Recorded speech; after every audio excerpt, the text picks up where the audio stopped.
মাধ্যমিক প্রথম বর্ষের শিক্ষার্থীদের সঙ্গে সরাসরি ক্লাস নেবার সুযোগ হয়নি, তাই অনলাইনেই আবার তোমাদের মুখোমুখি হচ্ছি। তোমাদের সবাইকে এই অনলাইন ক্লাসে স্বাগত জানাচ্ছি। প্রথম বর্ষ বাংলা প্রথম পত্রে গদ্য অংশ আমি পড়াই। এই গদ্য অংশের প্রথম প্রবন্ধ বঙ্কিমচন্দ্র চট্টোপাধ্যায়ের বাংলার নব্য লেখকদের প্রতি নিবেদন। এই নামকরণের মধ্য দিয়েই আমরা বুঝতে পারছি বঙ্কিমচন্দ্র চট্টোপাধ্যায় কি বলতে চেয়েছেন। যারা নতুন লেখক তাদের করণীয় কি, এই লেখকদের লেখার মান উন্নয়ন কিভাবে সম্ভব, সেই বিবেচনায় অভিভাবক হিসেবে বঙ্কিমচন্দ্র চট্টোপাধ্যায় কিছু নির্দেশনা দিয়েছেন। সেই নির্দেশনাই এই প্রবন্ধে পাঠ্যসূচিতে অন্তর্ভুক্ত করা হয়েছে। তোমরা নিশ্চয়ই অবগত আছো যে বাংলা সাহিত্যে গদ্য সাহিত্যকে আদর্শিক মানদণ্ডে প্রথম যিনি সার্থক উপন্যাস লিখেন, গদ্য নির্মাণ করেন, তিনি বঙ্কিমচন্দ্র চট্টোপাধ্যায়। বঙ্কিমচন্দ্র চট্টোপাধ্যায় জন্মগ্রহণ করেন 1838 খ্রিস্টাব্দের 26শে জুন, মৃত্যু 1894 খ্রিস্টাব্দের 8 এপ্রিল। বাংলা সাহিত্য তখন হাঁটি হাঁটি পা পা করে এগুচ্ছে। বঙ্কিমচন্দ্র চট্টোপাধ্যায়ের প্রথম কবিতা প্রকাশ পায় 14 বছর বয়সে 1852 সালে। এই পত্রিকার মধ্য দিয়ে, এই লিখনির মধ্য দিয়ে তার যাত্রা শুরু হয়। তার প্রথম সার্থক উপন্যাস 1865 খ্রিস্টাব্দে প্রকাশিত হয়, দুর্গেশ নন্দিনী। তার বেশ কিছু উল্লেখযোগ্য উপন্যাস তোমরা পড়ে থাকবে, তার মধ্যে দুর্গেশ নন্দিনী, বিষবৃক্ষ, চন্দ্রশেখর, আনন্দমঠ, দেবী চৌধুরানী, বেশ কিছু উপন্যাস তিনি লিখেছেন। তার উল্লেখযোগ্য প্রবন্ধ গ্রন্থ আছে বেশ কয়েকটি। সেই প্রবন্ধের মধ্য থেকে একটি প্রবন্ধ আমরা আজকে পড়াচ্ছি, সেটা হচ্ছে বিবিধ প্রবন্ধের গ্রন্থের অন্তর্গত এই প্রবন্ধটি। এই প্রবন্ধে বঙ্কিমচন্দ্র চট্টোপাধ্যায় নতুন লেখকদের প্রতি কিছু নির্দেশনা দিয়েছেন। সেই নির্দেশনার অন্যতম হচ্ছে অবশ্যই লিখনীতে সত্য ও ধর্ম সঠিক থাকবে, এর বিচ্যুতি চলবে না। সত্যের বিচ্যুতি চলবে না। ধর্মীয় যে দর্শন, মানুষের যে বিশ্বাস, ধর্মীয় বিশ্বাস, সে বিশ্বাসকেও আঘাত করা যাবে না। নতুন লেখকদের খুব দ্রুত জনপ্রিয় হবার আকাঙ্ক্ষা থেকে নিজেকে সংযত রাখতে হবে। জনপ্রিয় হওয়ার আকাঙ্ক্ষা একজন লেখককে নিম্ন স্তরের লেখকে পরিণত করে, সস্তা লেখকে পরিণত করে। যখন পাঠকের মনোরঞ্জনের জন্য লেখক লিখেন, তখন লিখার যে মান, সেই মানটি সংরক্ষিত হয় না।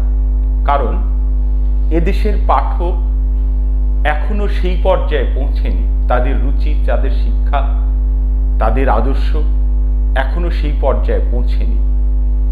এখনো লেখককেই দায়িত্ব নিতে হবে পাঠককে উপরে তুলে নিয়ে আসার ক্ষেত্রে।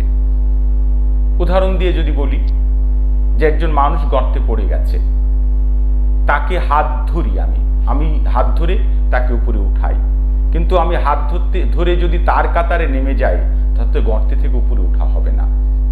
লেখক এগিয়ে থাকবে, পাঠকের চিন্তা চেতনা থেকে, ভাবনা থেকে অনেক এগিয়ে থাকবে।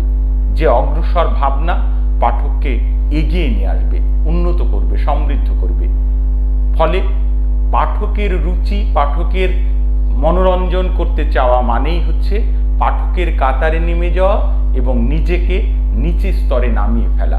ফলে এই জনপ্রিয়তার হাতছানি থেকে নিজেকে সংযত রাখতে হবে, পাঠককে উপরে তুলে ধরতে হবে, আদর্শিক করে তুলতে হবে। অনুকরণ না করা। বড় লেখককে অনুকরণ করে যদি কেউ লিখতে যায় তাহলে লেখাটা তার হয়ে ওঠে না। আর অনুকরণ মানেই সাধারণতই অনুকরণে একটি জিনিস ঘটে যায়, ভালোটা তার লিখনীতে সেইভাবে স্থানান্তরিত করা যায় না। কারণ আমরা জানি রোগ সংক্রামক, কিন্তু স্বাস্থ্য সংক্রামক নয়। অনুকরণ করতে গেলে তার লেখার খারাপ দিকটাই লিখনীতে বেশি প্রভাব ফেলতে পারে। ফলে অনুকরণ না করা উচিত। আর অনুকরণ করলে লেখকের যে স্বকীয়তা, তিনি যে আলাদা একজন লেখক হয়ে উঠবেন, সেই পথ রুদ্ধ হয়ে যায়। ফলে অনুকরণ অবশ্যই না করা উচিত। অন্য ভাষা প্রয়োগ করে কখনো কখনো কোনো লেখক পাণ্ডিত্য ফলাতে চান। নিজে হয়তো ফার্সি ভাষা, ইংরেজি ভাষা, উর্দু ভাষা বা সংস্কৃত ভাষা পুরোপুরি জানি না, কিন্তু শ্রোতার, পাঠকের মনোযোগ আকর্ষণের জন্যে, আমার পাণ্ডিত্য ফলানোর জন্যে হয়তো ধার করে অন্য গ্রন্থ থেকে কোটেশন ব্যবহার করে ফেললাম একের পর এক। এর মধ্য দিয়ে পাঠকের মনে লেখকের স্বকীয়তা, লেখকের যোগ্যতা সম্বন্ধে সন্দেহ জাগে, বিরক্ত হয় পাঠকরা। ফলে যে ভাষা সম্বন্ধে আমার সম্যক ধারণা নেই, সেই ভাষার হঠাৎ করে কোনো উদ্ধৃতি বেশি বেশি প্রয়োগ করা কখনোই লেখককে, লেখাকে সমৃদ্ধ করে না। এই আরেকটি কথা বঙ্কিমচন্দ্র চট্টোপাধ্যায় বলছেন, সেটি হচ্ছে যে লেখার ভাষা সহজ সরল হতে হবে, পাঠকের বোধগম্য হতে হবে, পাঠকের কাছাকাছি যেতে হবে। রবীন্দ্রনাথ সেজন্যই সম্ভবত বলেছিলেন যে সহজ কথা বলতে আমায় কহ যে, সহজ কথা যায় না বলা সহজে। সহজ করে, সুন্দর করে পাঠকের বোঝার মতো সাহিত্য রচনা করাই শ্রেষ্ঠ সাহিত্য। যদি পাঠক আমার লেখা বুঝতেই না পারল, পড়ে আনন্দই না পেল, তাহলে সেই লেখার কোনো সার্থকতা নেই। কারণ পাঠককে আমার যে দৃষ্টিভঙ্গি, আমার ভাবনা পাঠকের মনে সঞ্চারিত করবার আকাঙ্ক্ষা নিয়েই তো লেখা। সেটা যদি তারা নাই পড়ে, তাদের যদি ভালোই না লাগে, তাহলে সেটা কেমন সাহিত্য হলো? সাহিত্যের একটা উদ্দেশ্যই এই, সাহিত্যের সংজ্ঞাও এই, যে অপরের দুঃখ কষ্টকে নিজের করে অনুভব করে সেইটা আবার পরের করে প্রকাশ করাই সাহিত্য। তা আমি যদি পরের করে, যে পাঠকের উপভোগ্য করে যদি আমার লিখনীকে নির্মাণ করতে না পারি, তাহলে সেইটা পাঠক গ্রহণ করে না। পাঠক পড়ে আনন্দ পায় যখন সে লেখার মধ্যে দেখে, বা আমার কথা তো লিখেছে, আমার জীবন ভাবনা লিখেছে। এইভাবে নিজেকে যখন লেখার মধ্যে খুঁজে পায়, তখনই পাঠক সেই লেখা পড়ে। ফলে এইভাবে পাঠকের গ্রহণযোগ্য, সহজবোধ্য করে লিখতে হবে লেখককে। তবেই পাঠক অনুপ্রাণিত হবে, লেখক পাঠকের কাছাকাছি পৌঁছতে পারবে। আর জনপ্রিয় হওয়ার, দ্রুত জনপ্রিয় হওয়ার আকাঙ্ক্ষা থেকে নিজেকে বিরত রাখতে হবে। জনপ্রিয় হবার জন্য অনেক সময় ওই পাঠকের মনোরঞ্জনের দিকটাকে বেশি অগ্রাধিকার দেওয়া হয়। এখানে বঙ্কিমচন্দ্র বলছেন যে তোমার লেখার মধ্যে যদি রসদ থাকে, যদি তুমি উঁচু মানের লেখক হও, তাহলে জনপ্রিয়তার জন্য তোমাকে ছুটতে হবে না, জনপ্রিয়তা এমনি ধরা দিবে। ফলে আমি ইচ্ছাকৃতভাবে, পরিকল্পিতভাবে যদি জনপ্রিয় হতে চাই, তাহলে কিন্তু সেই লেখক বরং আস্থা পুড়ে নিক্ষিপ্ত হয়, জনপ্রিয় হয় না, সে উন্নত মানের সাহিত্য রচনা করতে পারে না। ফলে একেবারে পরিকল্পিতভাবে জনপ্রিয় হওয়ার আকাঙ্ক্ষা নিয়েই লিখতে হবে তা না, ক্রমাগত লিখে যেতে হবে। আরেকটি উপদেশ দিয়েছেন নতুন লেখকদের। লেখার সঙ্গে সঙ্গে লেখাটা না ছাপার জন্য বলেছেন, অপেক্ষা করতে বলেছেন। 1 বছর 2 বছর অপেক্ষা করলে লেখকেরও চিন্তা ভাবনা সমৃদ্ধ হয়। ওই লেখাটি বারবার পড়ার মধ্য দিয়ে ওই লেখার মধ্যে যে দুর্বলতা আছে সেই দুর্বলতাটা লেখকের চোখে ধরা পড়ে এবং সেটা দূর করা সম্ভব হয়। এমনকি এই উপদেশ দিয়েছেন যে লেখাটা বন্ধু মহলে বারবার শোনাতে হবে।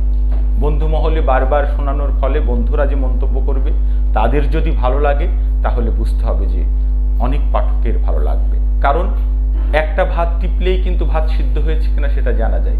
ফলে 5 জন বন্ধুকে যদি একটি লেখা শোনানো যায়, 5 জন বন্ধুর যদি ভালো লাগে তাহলে বুঝতে হবে যে লেখাটি হয়তোবা জনপ্রিয়তা পাবে।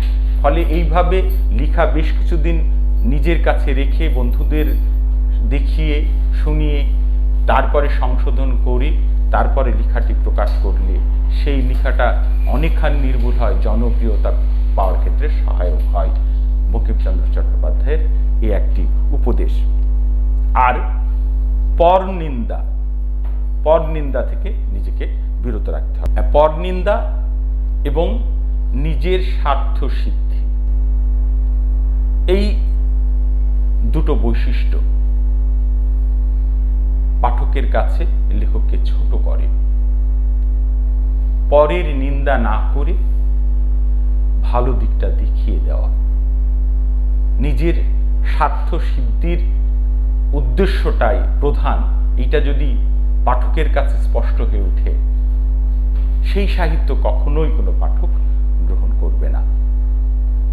এই বঙ্কিমচন্দ্র চট্টোপাধ্যায় তোমরা জেনে থাকবে যে তিনি কিন্তু ভারতের প্রথম BA পাস।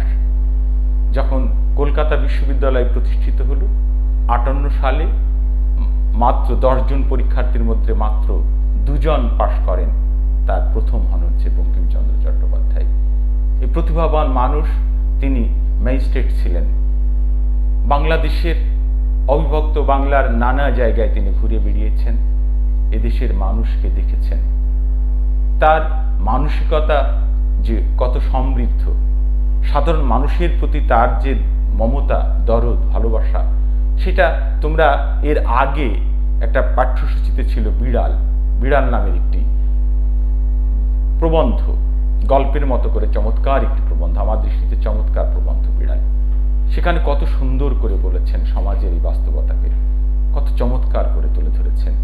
সেই বঙ্কিমচন্দ্র চট্টোপাধ্যায় আমরা তার এই যে বাংলা ভাষা, বাংলা সাহিত্য সমৃদ্ধ হয়ে উঠুক এই আকাঙ্ক্ষা আমরা দেখেছি।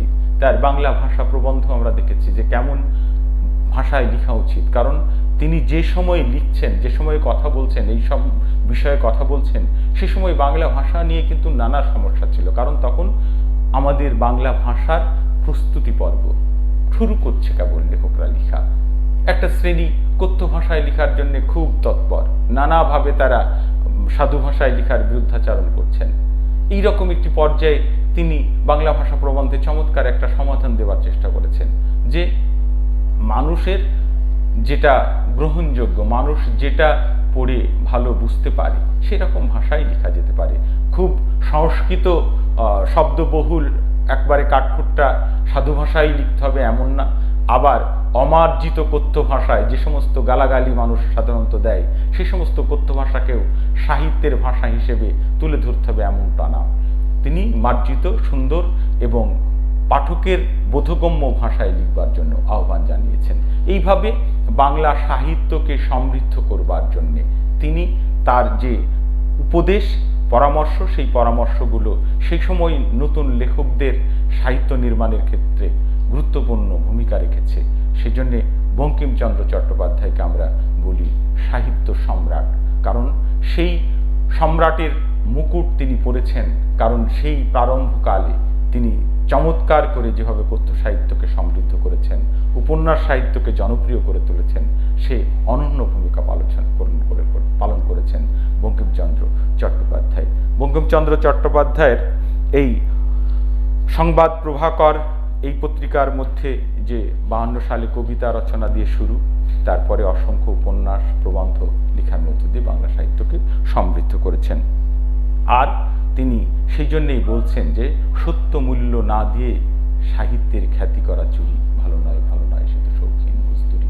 রবীন্দ্রনাথ যেমন বলেছেন তেমন সত্যি সত্য মূল্য দিতে হবে, সত্য প্রতিষ্ঠা করতে হবে এবং দায়বদ্ধতা, আমাদের পাঠকের প্রতি যে দায়বদ্ধতা, পাঠকের মান উন্নয়নের যে দায়বদ্ধতা, পাঠককে যে তুলে ধরবার যে দায়বদ্ধতা লেখকের থাকে। কারণ লেখকের কাছ থেকে পাঠক কিছু শিখতে চায়, জানতে চায়, নিজেকে সমৃদ্ধ করতে চায়। সেই সমৃদ্ধ হবার আকাঙ্ক্ষা যেন পূরণ হয় লেখকের লিখনী পড়ে, সেইটা অবশ্যই এই দায়িত্ব পালন করতে হবে লেখককে। লেখককে অবশ্যই সৎ থাকতে হবে, সৎ এবং সত্য এবং ধর্মের যে সত্য সেই আদর্শকে ধারণ করতে হবে তার লিখনীতে। আর এইভাবেই বাংলা সাহিত্যকে সমৃদ্ধ করে তুলতে হবে।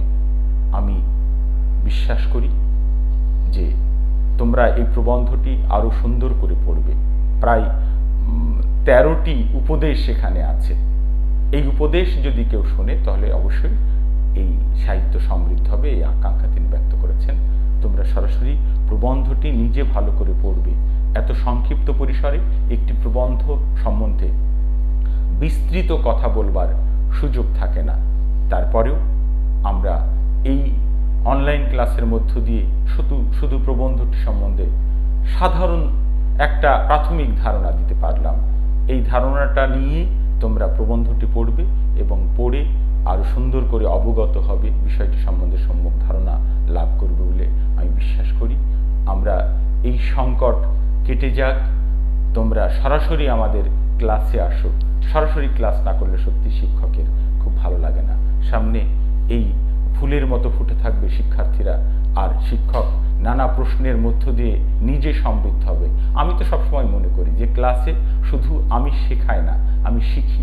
অনেক ছেলে মেয়ের এত চমৎকার প্রশ্ন আমার মুখোমুখি হতে হয়, আমি নিজেও বিস্মিত হই। তখন অনেক নতুন কিছু তোমাদের কাছ থেকেও আমি শিখি। আমি নিজেকে এইভাবেই তোমাদের মাধ্যমেও নিজেকে সমৃদ্ধ করি।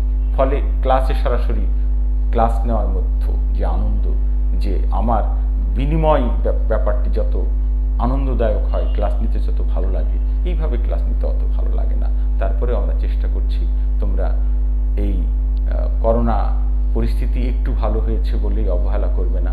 তোমরা সবাই স্বাস্থ্যবিধি এখনো মেনে চলবে, কারণ তোমাদের এই অবহেলার কারণে এই যে ক্লাস নেওয়ার একটা প্রক্রিয়া শুরু হয়েছে, এই প্রক্রিয়াটা যে কোনো সময় আবারও থেমে যেতে পারে। কিন্তু যদি সবাই আমরা সত্যি সতর্ক থাকি, আমরা স্বাস্থ্যবিধি মেনে চলি, তাহলে কিন্তু হয়তোবা পরিস্থিতি আরও উন্নত হবে এবং আমরা তোমাদের ক্লাসে সরাসরি পাবো, এই প্রত্যাশা ব্যক্ত করে তোমাদের সকলের সুস্থতা কামনা করে সুন্দর থাকো, ভালো থেকো।